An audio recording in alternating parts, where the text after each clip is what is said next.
everyone. I'm Rachel here with Ari, and we're your hosts for the Merry Writer podcast. This week, we're on episode 280 asking, Who is L.B. Carter? Before we start, if you enjoyed the show, consider checking out our coffee page. You can follow the page for free as we have plenty of goodies for all. If you're feeling generous, you can become a Merry Writer for just $2 a month. You'll help keep the show going and also have access to more bonus episodes and exclusive shop items. But of course, if that's not your style and you still enjoy the show, then please subscribe wherever you're listening if you're not already. LB, welcome to the show. Thank you so much for joining us on the podcast. Before we get into it, can you please introduce yourself to the listeners by saying how long you've actually been writing? Yeah, thank you so much for having me. So I am a classic writer story of I've been writing since childhood.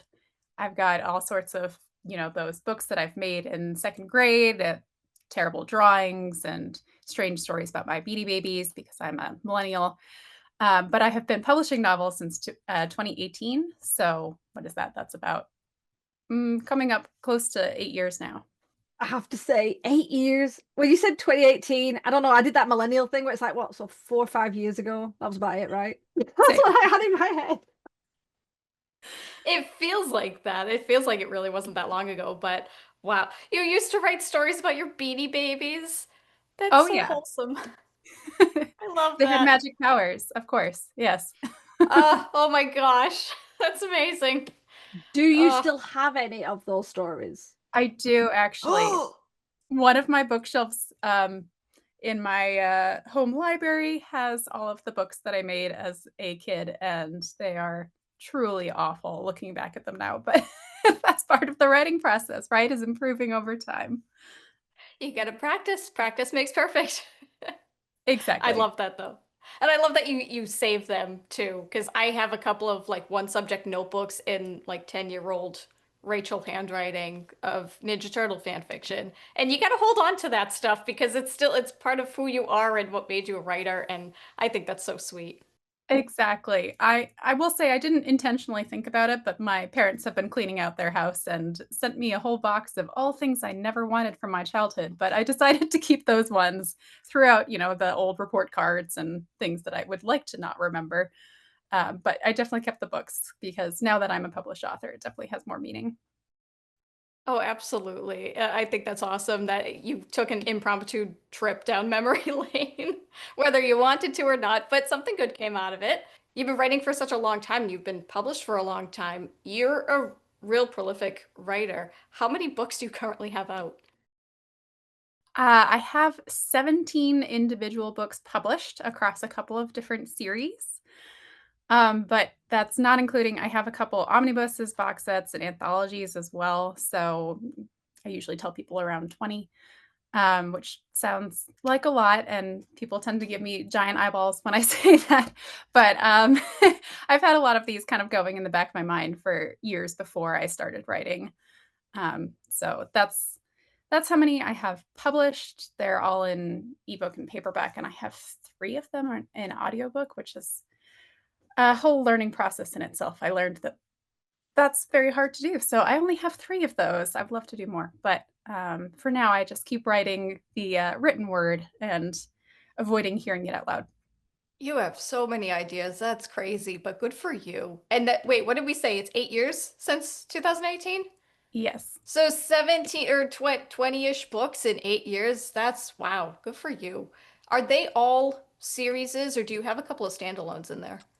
I have one standalone in there. The rest are series, and I am cheating a little bit that one of those series was written with a co-author, so not fully written by me, um, which gave me a little time to work on other books at the same time as writing that series.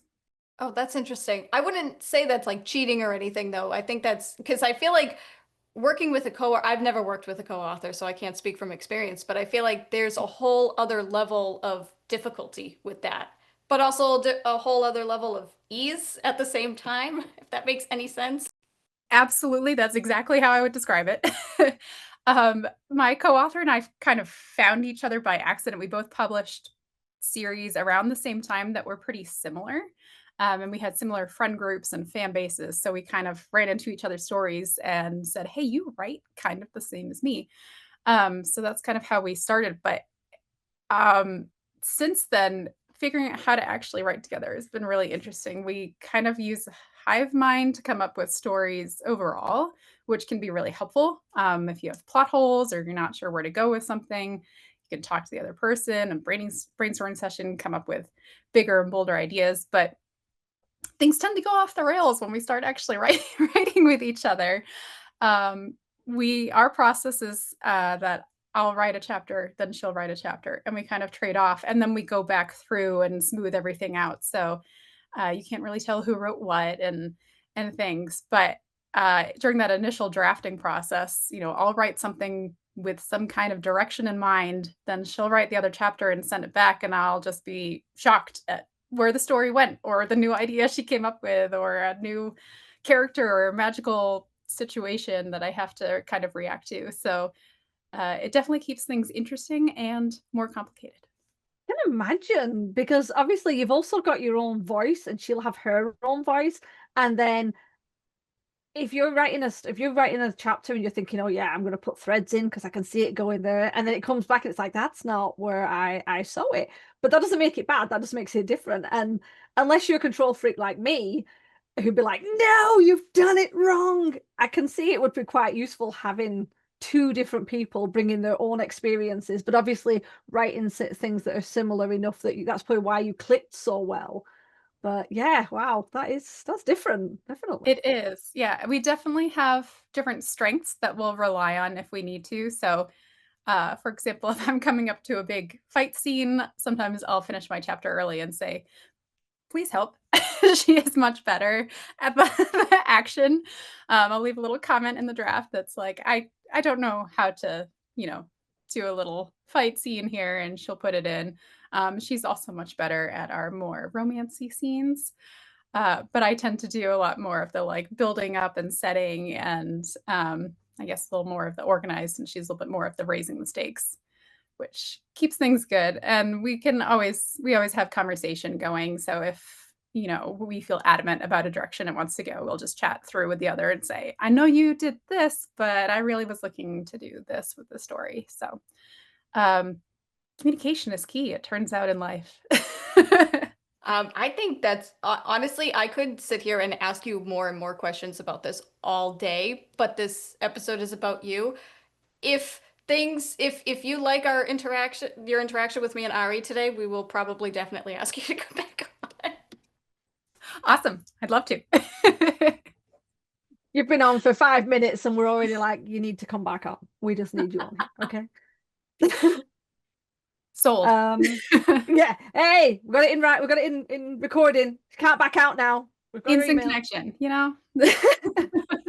So we'll bounce off that and talk about more about you. So what is your writing process currently? Because obviously we know that writing processes can change over years. Yes, it's a good question. And I have always written while having a full-time day job. So I would say that there sort of is no process. I tend to be a little sporadic and just kind of where I have time. Um, I try to do something every day related to my work for authoring. But typically on weeknights after a long day at work, my brain has just been fried and the creativity is not really there. So during intense writing times like NaNoWriMo, I will write in the morning before work, or in the evenings, I tend to use that time for things like working on promotion planning or writing a newsletter that'll go out, or other things that I need to get done over time. But my actual writing lately has been that I found a local coffee shop. So I'll go there for a couple hours on the weekend with kind of distraction-free writing time. I'm the kind of person who likes to have noise in the background. I come from a big family, so I'll turn the television on in the evenings just for noise, and then immediately get distracted by whatever show I've put on. So I've learned my lesson on that, and I take myself to a coffee shop now, and I just turn on my writing program and just get going. That's all just the actual writing. I tend to do my brainstorming all the time. I like to write concepts that are based on contemporary reality that then have kind of a magical or fantasy twist to it. So I tend to just kind of look at the world around me and say, ooh, that is interesting and odd. What if there was something causing that that maybe we didn't understand or couldn't see or something like that? So, for example, my Lone Soul series, the concept was raised when I went to a bar with a couple of friends, and they were saying how selling your soul to the devil is really a big commitment. That's all the way. You got to really. And so I had just kind of a light bulb moment of what if you could loan your soul? So it's just temporary. And you get just like a little perk from the devil instead of like a big ask. And then I was thinking, well, then your body would be empty and without your soul. So what if another soul subs in? And that explains when people just kind of have that like dazed look or they're acting abnormal, or something like that, because it's not them, it's somebody else subbing in their place. So this is where my strange ideas come from, and I tend to start with a concept and then kind of build a story around it, rather than, I know other authors like to have like the end scene of like, this is where it's going to go. And for me, I'm just like, I have no idea where this is going. Here's the idea. Let's see what happens. But I do sometimes wake up with full scenes in my head. That's where some of the actual story comes from. And this might be just me, but it's not just a visual, it's like words. I will wake up with like sentences in my head and have to write it down before I forget that that's how I wanted to phrase what's happening in that scene. So it's random and all over the place. And I'm definitely a pantser. Okay, firstly, it is painful to see that you've written like 17 to 20 books while with a full-time job. That is incredible, because full-time jobs are awful. No matter what you do, even if it's a job you love, it is tiring and draining. And then you come home and there's chores and there's errands and there's cooking and cleaning and all this. So the fact you've managed to do that like consistently for 8 years is brilliant. Little jealous, but still I am massively impressed. The second thing is I completely get it, what you said about like waking up with like full-on sentences. I am actually a plantser. I used to be a pantser, and I wrote thousands and thousands of scenes and never got them into a book. So I think, oh, I need to try and be better. And now I plan some of the novel, and then by about the third quarter, it's kind of like, we'll just go from there and we'll figure it out. But when I'm writing my outline, I will just end up with chunks of dialogue and sentence scenes where that's how it came in my head, and I had to get it down in the order because it worked that well. So it's so nice to know somebody else who does that, and isn't just like, this is my outline where I just bullet points. Like, no, there's chunky bits of dialogue. There's how I describe this castle and everything. So that's nice to know. I'm not just on my That own with is that. nice to know. Yeah, I'm glad I'm not alone on that. I always think it's a little strange waking up with just a chunk of something, but I'm glad that your brain is also as weird as mine. Exactly. I've had to do it where I can't type very well on my phone because I just like, jab at it and it annoys me that I'm always hitting the wrong keys. So if I wake up and my partner's asleep, I might put it under the covers and I put the recorder on and I just talk it, and I'm like really quietly so he doesn't wake up. Because you have to get it exactly, because if you don't, you're aware that you've missed it and there's something brilliant out there that you didn't get down. So it's very important. That's exactly it. Yes, yes. And I'm loving that loan your soul out. That is so cool. I love that concept. Yeah, Also, the fact that this is what your friends talk about, loaning their soul out and selling your soul to the devil. Great. Yeah, it's helpful to have friends who have off the rail conversations and ideas to kind of inspire you.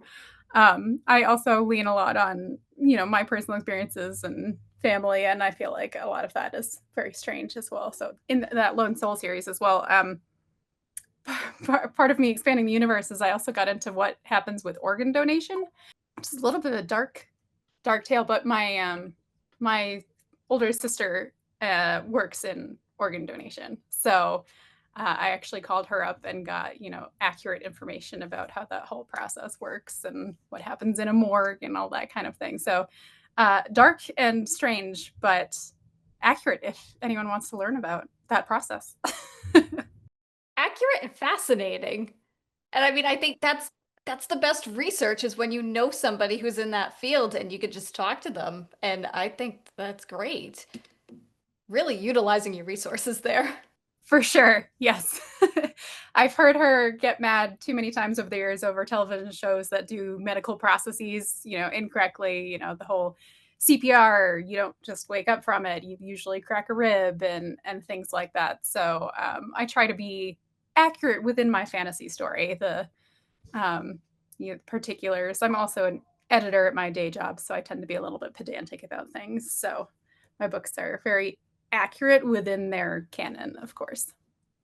It's interesting how real we try to make our fantasy and fiction be. You want it to be as accurate as possible. I totally understand that. Even though it sounds backwards because it's fiction, but yeah, if you can teach your readers a little something in the process of entertaining them, I think that's the best way to do it. 100%. That's how I started publishing. Not, I won't say writing because I wrote when I was a kid, but my decision to publish was that I was doing a PhD at the time in geology and realizing I was in Texas and working on climate change. So I was realizing that it's hard to get the word out about science. There's, stigmas. I was working things like outreach events with kids and teaching them about things. But every time I did that, the parents would ask me questions and be like, oh, I didn't know that about my own city or things like that. I was living in Houston and the water table is very high there. It floods all the time, pretty much sea level. And I was teaching them about, that's why we have terrible potholes, or that's why your foundation shifts, because every time it floods, the ground shifts a little. And they were shocked to learn these things. So I kind of saw writing novels as another way to reach an audience. I work in science communication for my day job. So this started as another way to kind of get the word out in a fun and interesting way. So my first series is actually based on climate models and what the United States could look like in the future if we still have, rising sea levels and hotter temperatures and things like that. But then, like you said, with the fantasy side, you get stuck in these like, well, but what if also?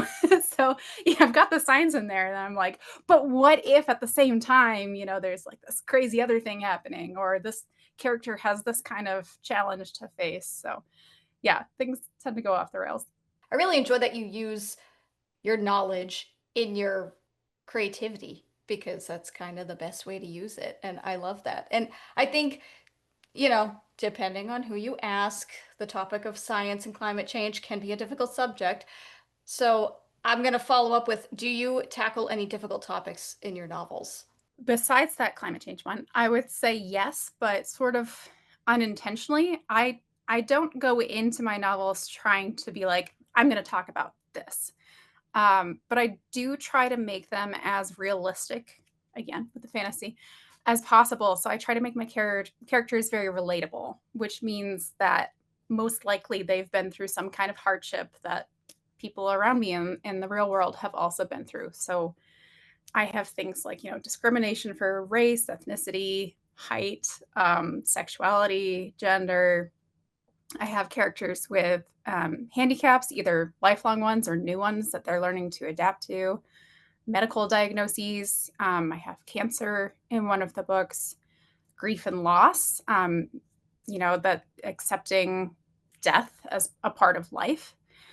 Domestic abuse is in one of my more recent ones. And then, of course, I do have romance in my stories. So things like breakups and finding your families and your support networks and things like that. So um, I always struggle describing my books because I don't try to fixate on one of these things. So I wouldn't say that there's like one particular concept in each of them that I focus on, but kind of a mix, because that's how we all are in the real world. And that's how my characters are. They're facing multiple different things at any given time, crossing over each other, helping each other. And that tends to lead to a lot of kind of questions in morality and ethics. The current trend of morally gray characters. I guess my characters would be morally gray just because I try to make them realistic, and I think every person out there is somewhat morally gray. Everything we do, we have to kind of face decisions on what is right and wrong, and what do we see as right and wrong. So my villains are also not very clearly villains to themselves. What they see, what they are doing as right. Um, and I think that's kind of a difficult topic in itself, is sometimes you are the villain but you don't realize it. You're doing it for good moral purposes in your world and moving yourself forward or helping yourself survive, and you don't realize the negative impact you're having on someone else. So that, I guess, that's the kind of things I like to explore, is unintentionally just kind of playing with how we all go about life and things we face and how we interact with each other, as not being, black and white and straightforward, good, evil, but just kind of interacting with ourselves and each other, and how that causes challenges that we have to overcome. I have no notes to that because that was like a great explanation. And I really appreciate how you touch upon all these different matters in your books. I think with books, it's to allow people to view life differently, even if it is fiction, even if it is fantasy, even if it's not quite as realistic, but it's still a learning experience. And I love, I mean, in my works, I explore grief and death. Like, I love that topic, which probably sounds weird to a lot of people, but I do. I love exploring death and what's possibly on the other side and things like that. And um, I do want to add, I don't know if this is really like the right place to ask this follow-up question, but out of all of your books, where would you recommend people start? That's a great question. I recently did an in-person event and had people coming up to my table and being overwhelmed by all 17 of my published novels crammed onto one table, and asking me the same question: what's your favorite, or where should I start? And I don't know that I have a particular answer, because I like to explore this kind of, just here's a concept and then how would characters interact with it. I don't tend to stick specifically to one type of genre or type of story. So I usually ask what they prefer to read first. My Lone Soul series is definitely more focused on death and possession and devil kind of occult stuff. So that's for my fans of supernatural, or Good Omens, that kind of stuff. I do have a paranormal romance, that's a little bit more witches, werewolves, if people are into that kind of, shifter romance type of story. I have some, slightly more urban fantasy that are a little bit more like crime procedural type books. Um, so I don't know. I don't know. There's an I easy threw a in. curveball at you. I'm sorry. No, it's okay. I wish I did. I wish I had kind of a central idea here, but I tend to just kind of hop around, because that's how I like to read, is I tend to just get into different stories, keep things interesting. Sometimes I'll go down a rabbit hole of one genre for a while, but then I'll need a break from that because things will start to feel monotonous. And I really like stories that are more unique or off the beaten path that I haven't read before. So that tends to be how I write. So they tend to not be similar to each other. I would say most people jump into my works through the Lone Soul series, that one about the loaning your soul to the devil, just because it is a little bit more unique and creative. It's got a little bit of romance, a little bit of urban fantasy, and I would say that's probably consistent throughout all of my works. So that might be a good place, but Well, speaking of rabbit holes, it sounds like people can really like dive deep into your work and all of it. And so that's the way to be, in my opinion. agreed. I think it's good to keep things interesting and different. I totally understand people getting into an author for a certain kind of story, but I also like to keep my fans on their toes. What's really frustrating about what you've just said is it leads really well into my next question. However, I want to circle back first because you were talking about some things and I was just like, oh, really like this. Like you were talking about how, first of all, big salute to the whole science PhD. Impressive, very, very impressive. Like how you were talking to people and they didn't know certain things, and using fiction as a medium for getting messages out is actually a lot better than like the actual dry facts. Or there's quite a lot in the world where people almost push back automatically on scientists, on peer review, on anything that comes with this is a fact. There are unfortunately people who just, they've either been raised that way or taught that way, and it's so easy to just say no. But you put that same information in something more palatable, like a fiction book, especially if any of your books can be picked up by younger people, like teenagers or anything, where you can really they can sort of enjoy the story but see those underlying messages. That is brilliant. And also you mentioned about relatability, and I always find that interesting because you get people who go like, well, it's about, I'm not saying about your books, but like, oh, it's got elves in it or there's like griffins in it. It's like, obviously it's not relatable. And it's like, you know what, you could literally have some giant, like actual giant, 10-foot tall, three-eyed warrior. We can't really relate to that. However, if that person has to then leave home to do battle and is leaving their family behind, there are people who would understand that. And there is so much you can be related to with characters like the ones you mentioned, like talking about things like discrimination and trauma and past issues and familial issues. And I think that's really helpful to have, even if it is with characters that have wings or fishtails or anything like that. Yeah, absolutely. I mean, to your point about science, sometimes facts are just hard to ingest or really understand the impact of because, again, often like, how does this relate to me? What does this mean for me? Um, and that's honestly that's why I switched from I was totally going into being a scientist, which is why I did the PhD. And then during my PhD, I decided that I wanted to do the communication side because I really found that more interesting of how do you convey this information in a way that will actually resonate with your audience. Um, so yeah, it's a fantasy story, but it's also something you can put yourself into and actually see what would happen if you were them.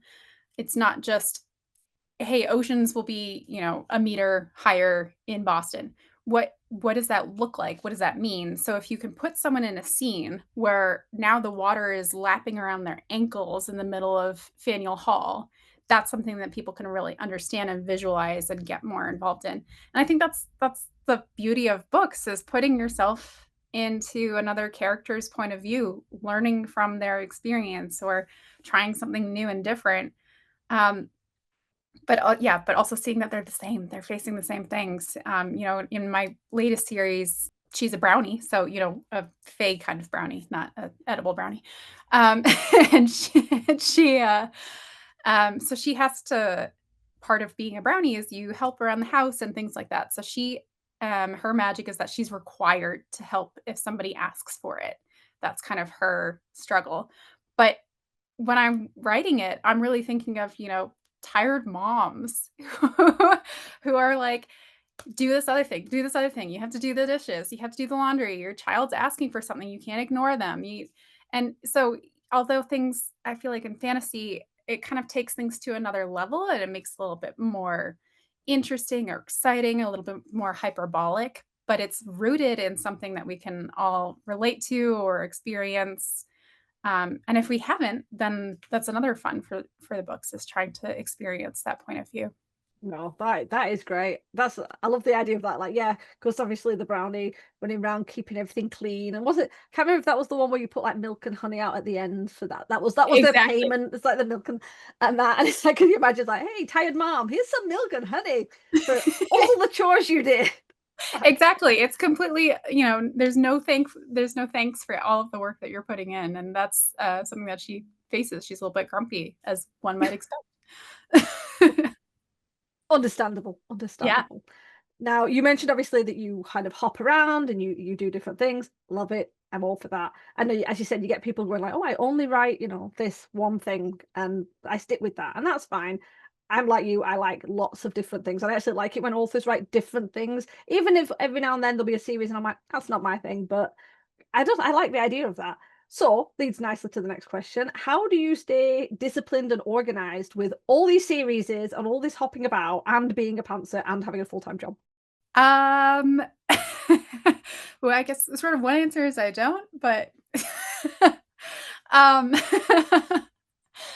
yeah, I have no idea. I'm an extremely organized person just by personality, so I think, I don't procrastinate. I don't That drives me nuts. If I have something on my to-do list, I need to get it done, and then it can get out of my brain. Um, so I think that kind of helps just move me through any kind of step I need to do, like, "Oh, next week I have a promotion coming up, I need to prepare a newsletter," whatever. I will get it ready. It'll be ready to go, I'll get it scheduled, it'll go out. The hard part I'd say is is the writing. I am not strict about that with myself, and I think that is actually what helps me keep moving forward. If I turned it into work on top of my day job work, I think then I would feel more stressed about it and have a much harder time. I tend to just kind of flow with my creativity whenever it's there, and I accept that some days it's not, and I can do something else for my author work and move on, or just give myself a break. Um, and so, I don't give myself harsh deadlines. I've learned. Um, but I try to just let the creative process kind of go. I will say I don't tend to hop around too much between series when I'm writing. So I'll kind of get my head into a particular setting or character or mind space, and then I'll just kind of run with that series. So that kind of helps me keep moving forward. Um, but otherwise, I've tried accountability groups, I've tried sprint groups. My co-author and I have tried writing at the same time, and that just tends to kind of kill my vibe, so to speak, which is why I'm a pantser. I have tried writing outlines, and it just makes me feel very locked in, whereas the way I write, I tend to describe it as I'm just recording a movie playing in my head. I'm not really planning ahead what's gonna happen. I'm kind of seeing where the scene goes and then writing that down. So, yeah, although I'm a very organized person and I feel like I'm not usually dropping anything on my author work, I'd say the discipline part is not there. And I think that's okay. I think in a creative world, we all have different processes and procedures. I know some authors who write a book a month and they write literally a chapter a day. That's not how I work. I could not. I won't even try. Um, I think for me, I have to get really into the story and feel the flow and just kind of as things come to me, kind of record it down and see where things take me. I have to say, I find it really funny that you are a very super organized person with other things. The way you're like, I don't procrastinate. Ugh, I wish you could just bottle that and then sell it to me because I would love that. But then you're also a pantser. I don't know if I've ever come across a writer who was like, oh yeah, I'm super, super organized in most of my life. Like I don't procrastinate or anything. But also I'm just kind of like free flowing when I write. It's like so different. And obviously it works. 20 books, 17 books plus. Yeah, so Rachel, we're doing it wrong. We are doing it wrong. Oh, Ari, I knew that. We already knew this. Could you imagine if you and I tried co-authoring a book together?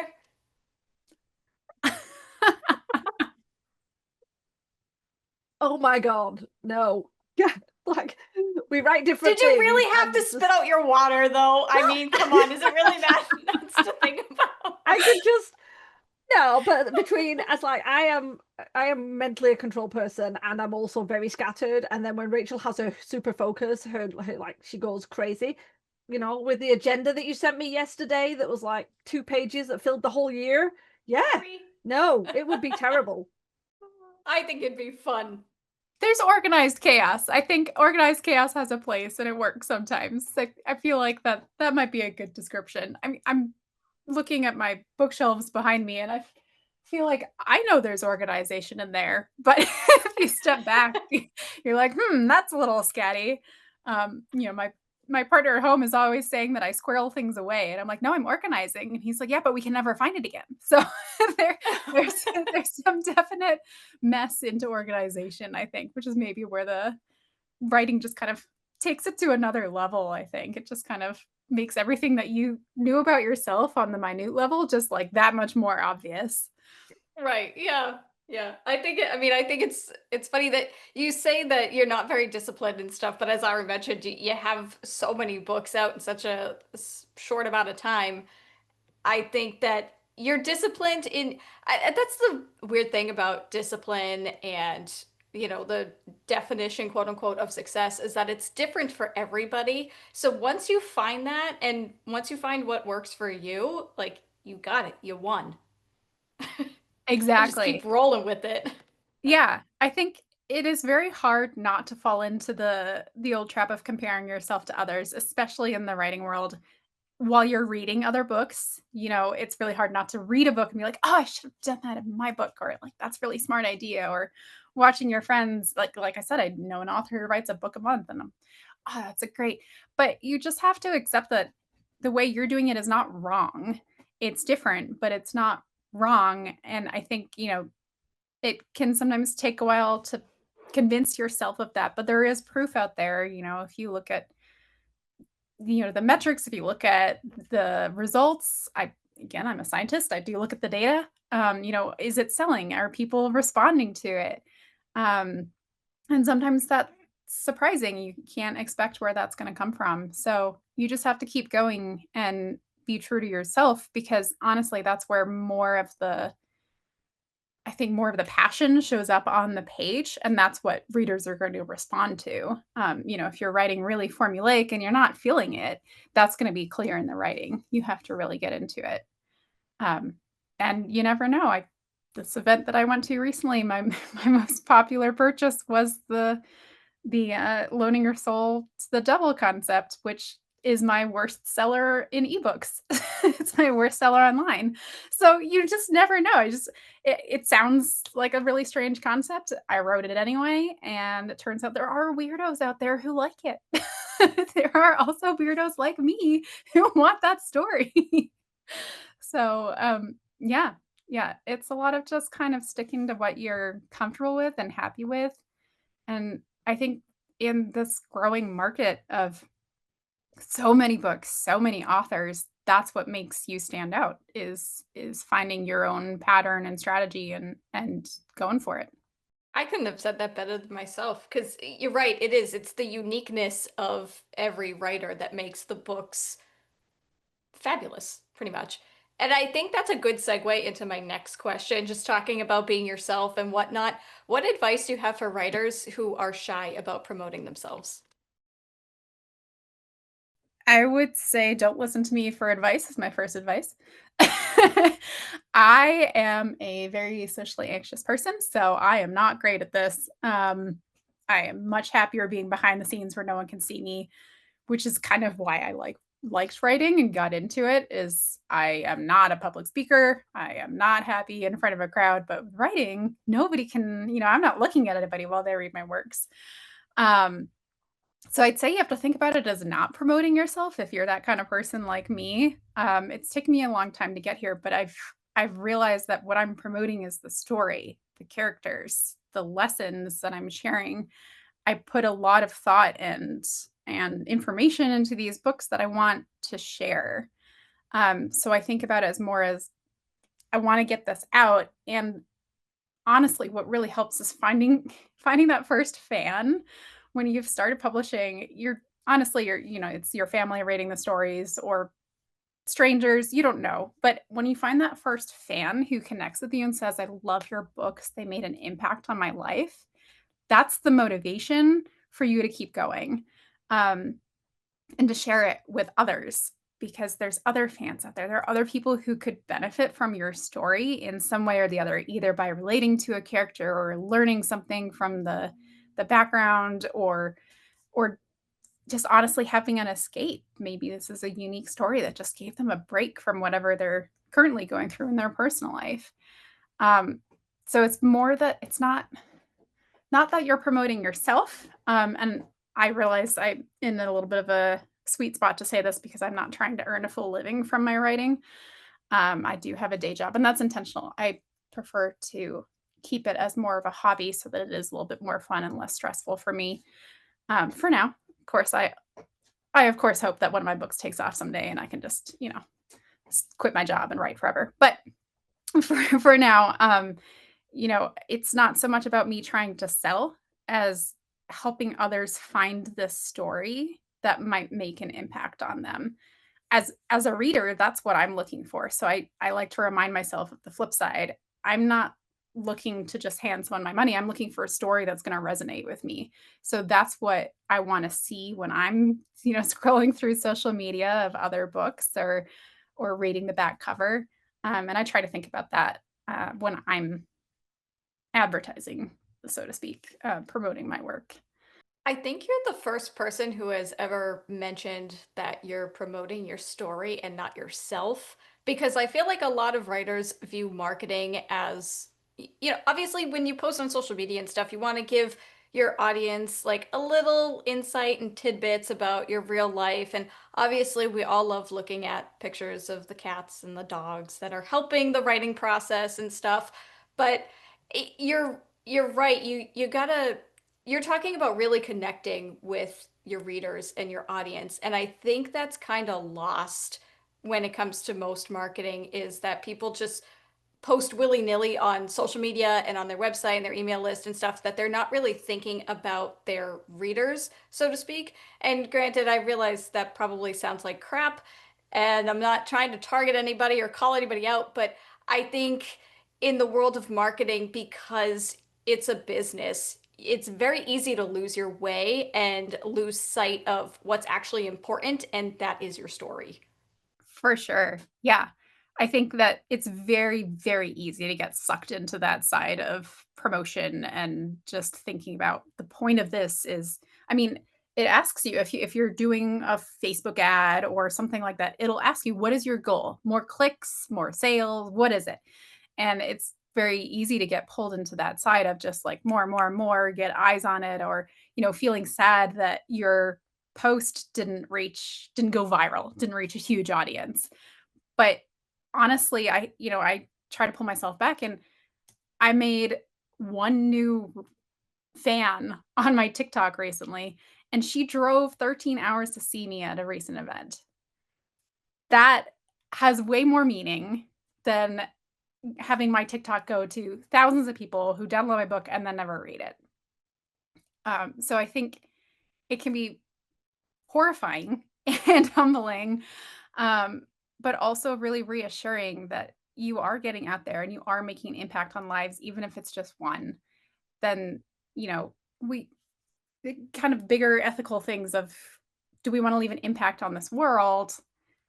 I've left at least one person better off with my story. So that makes it worth all the effort of putting it all together and promoting it, and all the time and money and everything of getting it published. It's worth it in the end because I was able to offer something to somebody that they wouldn't have gotten otherwise. Yeah, you made an impact. And I think that's so sweet that they traveled all that way just to see you. That's amazing. That's such a good feeling. And I think that's something else that people don't realize is their goal when it comes to writing. A lot of people, especially with the way the internet is and with AI and things like that, a lot of people just want to write as hustle culture, and they just want to make an extra passive income. And that works for some people, and there's nothing wrong with having passive income, but it sounds like you have an idea of what you want your writing to do for you. You want to keep it as a hobby so it's stress-free, and obviously, yeah, there's still that dream that a book will take off and you'll be able to relax and not have to worry about anything else except for your writing. But I think that's something else, is that people need to really think about the why they're writing and why they're sharing it with others, rather than just saying, hey, I wrote this thing, if you want to buy it, that'd be great. they need to look at to why their audience should buy and read their book. Exactly. Yeah. I think because the big step with writing is taking it from, your computer, your hidden notebook, whatever you've written it in, and sharing it publicly, getting it out there. So if you've made that step, I think that's, yeah, a question to ask yourself of why did you make that step to share it with others? What is your goal there? And yeah, I mean, maybe it is a side hustle. Maybe maybe it's something that you're doing on the side just to keep your family afloat or what have you. But even still, you want to be thinking about your audience and why should they care? Why are they interested in your specific story when there's so many out there? And there's many reasons. I mean, lately I know a lot of what sells is pretty foil and art. And I know I was chatting with another author recently that had her book kind of take off on TikTok because of that. She had, nice sprayed edges and the art and the all that stuff. And she wasn't feeling happy about that. She was selling lots of books, but no one was reading the story. No one was buying it for the story. They hadn't even asked her what the story was before purchasing it to put on their shelf and never open. And so it was actually making her sad that no one was actually reading what she put time and effort in, and they were just appreciating, what the printer put together for her. Um, so it is really interesting that I think it is important to take that step back, and even if you are earning money on that, what what are you taking away? Because that's why we're all in it is honestly everyone's in everything for themselves. So what is your purpose? What is your goal? And keep that in mind always. That is so sad that can happen. I mean, there has been a lot of bigger push on the aesthetics and all the extra swag that goes around it. It used to be like, oh, we're doing a pre-order, so to get those early sales, get a few art pieces, some bookmarks, the little swag. And now it's like every book, even if it's been going for a while, there's more swag. And as you said, it becomes more of the aesthetic, and it's like almost like a prop on someone's Instagram, and not like the author is part of their branding, or even a bookstagrammer who is going to read it as well. But it's just like, oh my gosh, look at this, and that's it. And that's actually devastating. I think I would rather have someone pick up my book in a bargain bin and read it than spend loads of money on it with all the extras and never read it. Because like that person who drove 13 hours, I mean, oh my God, talk about a super fan. That's I mean, personally, that's got to be one of the big goals, isn't it? Having someone so connected with your world that came out of your head that they're willing to do that. And yeah, I think when someone's actually like, oh my God, that's brilliant, that's got to be the best thing you can feel, rather than someone handing you a wad of cash going, yeah, I'll buy all your books, and then they never touch them again, but they look really pretty on their bookshelf. Yeah. Yeah, yeah. And I mean, you're hoping to make a long-term impact, I would imagine. I mean, unless most authors keep going, right? So they're looking to have impact as they go with each book. So yeah, I mean, if someone's buying it as a prop, they're not going to be interested in book 2 because they don't know what happens in book 1. They're not invested in the characters, the story. They need to know what's next. There's none of that grip that pulls them in, and that's what I'm writing for. That's what I'm reading for. I want to get invested. And sure, that art is cool and pretty and it definitely makes my shelves look nice, but that's not why I started reading. That's not why I started writing. And it it can be sometimes a harsh reminder to think back on that and take a step back. Um, you know, in my case, I have limited time outside of my day job. So is it better spent getting words down on the page, or is it better spent commissioning new art and creating a new layout for the book? For me, it's getting the words down. My readers are asking for more. They're not asking for art. That's not what I deliver. That's not my role in their lives. My role is to deliver them interesting, weird stories from my brain. So I have to keep that going. And it's definitely easy when, you know, books are a business. It's easy to get stuck in that side of it and forget the origin story. Yeah, I have to say, like, there are so many books. Like, the cupboards behind me are absolutely full of books. But there are certain books that are my go-to. To me, a really good book is one I can reread. And I'm not saying that there are books out there that are like I can only read it once, and it doesn't mean it's good. They're still great. There's some of my favorite books are ones I can only read once because they're so heart-wrenching. It's like I don't want to put myself through that. I did it once. I'm okay. Like certain movies where it's like, wow, yeah, okay, but I've never seen it again. But there are books that are literally my comfort book. So if I am having a depressive episode, if I am struggling with my grief, it's like that's where I turn because it's almost like visiting a friend. Sounds a little sad, but you feel like, and that, so then those are the authors where, because I have that comfort with it, it's like, okay, when's the next one coming out? I need the next one because it could be added to the list of comfort books that I can read over and over, especially if I'm having a bad time. And it just pulls me out of that, or at least puts me in a better place. And yeah, I wouldn't be as impressed if they were like, oh, here's all the swag you can get, loads and loads. It's like, fine, that's not a bad thing. No one's saying bad thing. I love a little bit of swag. But if that's the only thing people are going for and they're missing out on the story, and as you said, so much time and effort and energy that you've put into it just to sit on someone's bookshelf collecting dust or in their Kindle amongst hundreds of other books that they're never going to read. And you think, it's not really what it's for, is it? I'm reluctant to say this out loud because I don't have a favorite series, but I do have a favorite series.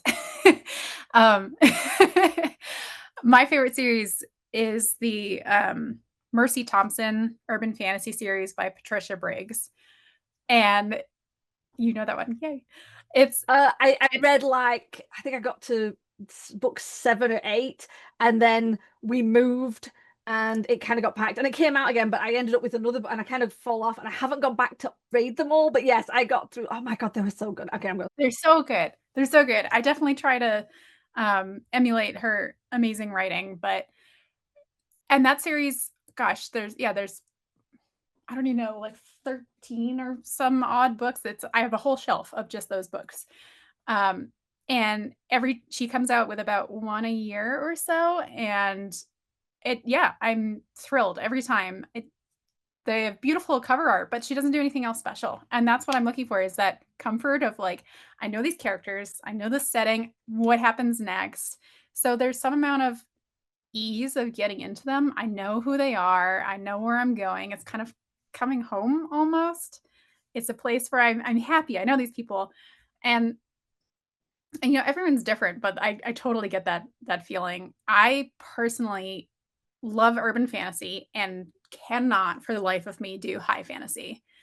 And for me, it's because the settings and the like world building is too slow. I want to be in something and just feel immediately enveloped and a part of it. And so that's part of it, is feeling welcome and sort of invited into these stories, right? Is like immediately becoming part of the stories. And I won't go as far as to say the characters are my friends, but it's familiar and it's comfortable, while still being exciting and fresh, with each book. That's bringing you along for somebody else's life. So you're part of somebody else's life while also living your life. It's exciting. That actually leads perfectly on to the next question. So you told us like a favorite out of somebody else's, but which book of yours is your favorite and why? Or series, if you want to be, a little bit easier. I do hate this question. The old, I don't have kids, which is also how I continue to publish, by the way, outside of my day job. But I do have pets, and I can't imagine picking a favorite pet. That would be cruel and unusual, and they're different at different times, right? So impossible to say, but whenever anyone asks me, I tend to pick just whichever series I'm writing at the moment, because that's where my brain is. That's what is kind of enveloping my being at the moment. So right now I'm writing the Brandwood Blood series, which is about Welsh Fae living in exile in Texas. And it's like taken over my world. I'm learning ASL because one of the characters has hearing impairment. My parents are both from the UK. My mom is from Wales, so I'm tapping into that and learning more of the Welsh language because what my grandmother taught me was only swear words, of course, which don't need to use only those in my book. But I think honestly, probably what's closest to my heart is the first book I published, which is Hope Drowned in the Deadly Earth series. And that's the one I was mentioning earlier that I wrote while doing my PhD. So it had a little bit stronger of an origin story, of a real strong purpose of why I was putting it out there and why I wanted to make a huge impact with it. And also it kept me sane during my PhD. So it has a lot of emotional connection in it as well. And I really went for really relatable characters, a lot of important messaging for me and hopefully others too, of, found family. You don't have to stick with your blood family. Being unique is okay. I have, women in STEM promotion. So I think, I don't know, that one, I don't know if I'd say it's my favorite, but it's definitely the closest to my heart. I even, I have a tattoo of a stack of books running down the side of my body that I add books to over time. So at some point, I hopefully will get it all the way down my body. But so far, and each of the books has a certain meaning. They're usually books I've read, but I do have one book on there, which is my Deadly Earth series, to represent my initiation into being a published author. So I suppose that one has a little bit more of a, I don't know, a special feel compared to the others. Oh, that is lovely. I love the idea of that. That is. I also like how you said it marks your initiation into being a published author. It's a really great way of putting that. It's a big step. I feel like It is. it really changes who you are as a person, and now you have to define yourself as that. Yes, yeah, exactly. And I think I do agree. It is hard to choose a favorite of what you've written, but I do think that, yeah, typically your debut book is going to sit with you the most because it's what made you take that first step into the whole writing industry. Exactly. It must have been important for you to do that very terrifying step of putting your internal words external.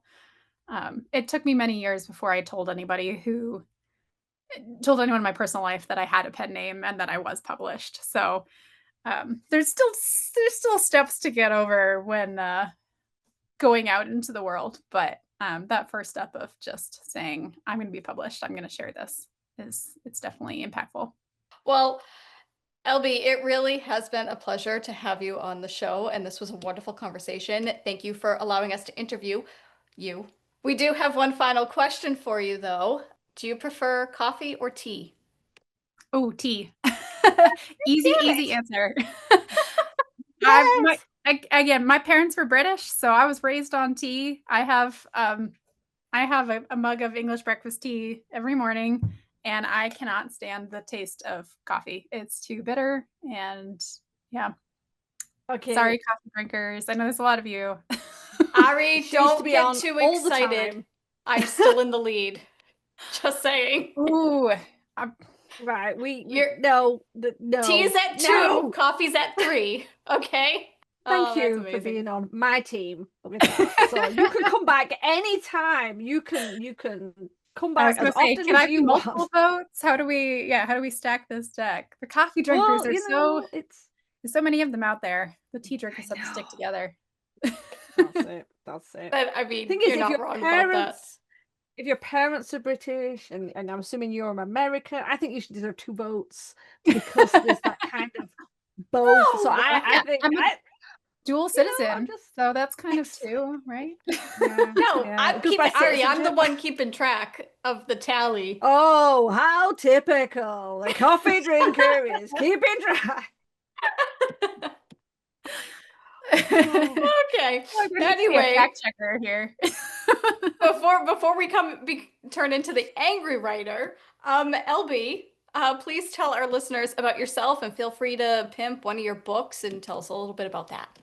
Yeah, I feel like I've explained kind of who I am. I'm also a cat mom, so shout out to cat people. If you're going to ask me dogs or cats, I'd say both, but I own a cat. So, um, who I think you said it earlier, Ari's, he shows up on my Instagram all the time. Yeah, I'm a lifelong learner, an editor, a writer, a reader, and I tend to write twists on contemporary life. So typically urban fantasies, but you can find a whole different slew of things in my books. I like to write supernatural adventure, dark humor, mysteries with a little dash of romance. I tend to be very uh, light on the spice or romance. And I like to weave in myths and lore and sometimes cliffhangers, I'll admit. So hopefully you can find something that you like in my books. They're all on Kindle Unlimited, ebook, paperback. I have a couple in hardcover now with interior art since aesthetics do matter. And as I mentioned earlier, I have a couple in audiobook too for audiobook listeners. You can find me on Instagram, TikTok, and Facebook, and sign up to my monthly newsletter for all of the latest. And all of that information is available on lbcarter.com. Thank you so much. All of LB's links will be in the description below, so please do go check out her work and give her some love. We are going to turn it over to you guys, and please give LB a shout out in the comments and let her know your thoughts on her work and this episode, because I think LB gave us a lot of good information and this was a really good conversation. Thank you again. But remember, we release a new episode every Wednesday. Next week, we are discussing keeping your creative well topped up. So to ensure you don't miss that, hit the subscribe button on your way out. As always, thank you for listening to the Merry Writer Podcast. We'll see you guys next week. This podcast is brought to you by Funky Mugs, because we're writers. The music titled Inspired is by Kevin MacLeod, licensed under Creative Commons 4.0.